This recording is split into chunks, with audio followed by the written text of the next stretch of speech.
Nə lazımsa etməyə hazıram. Kim səni bağışlayar, bağışlamaz, o soranın işidir. Əvvəlcə sən gərək özün tək qalasan, özünü bağışlayasan, paşlanasan.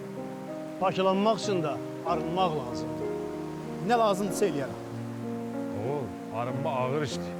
Sən gərək 7 gün, 7 gecə tək qaranlıq otaqda az və susuz qalasan. Zikr eləməlisən, tövbə eləməlisən. Tab gətirib dözə bilsən, nə əla. Bəs dözə bilməsəm? Dözə bilməsən, onda gərək bu kənddən baş götürüb gedəsən. Başqa çarəsi yoxdur. Əməlin ağırdır.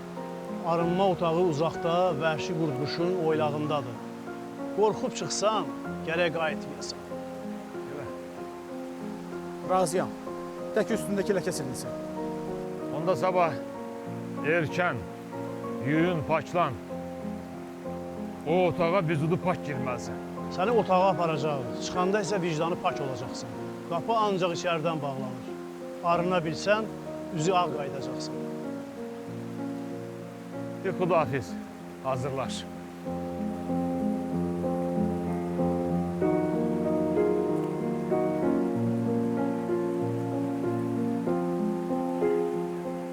Qədim zamanlarda arınma ənənəsi var idi.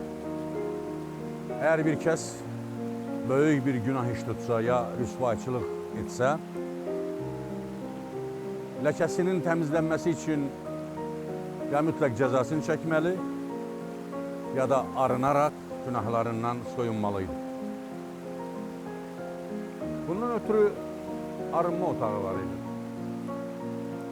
Arınma otağı obadan uzaqda, kimsəsiz bir yerdə, pəncərəsiz, qaranlıq, kiçik ölçüdə tikilərdi.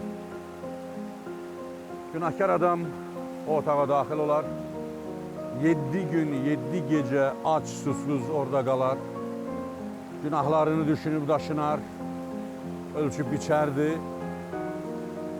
və arınaraq, günahlarından soyunaraq oradan çıxıb obaya qayıdardı. Və artıq obada kimsə onun etdiyi günaha görə qınamazdı. Yox, əgər bacarmasın.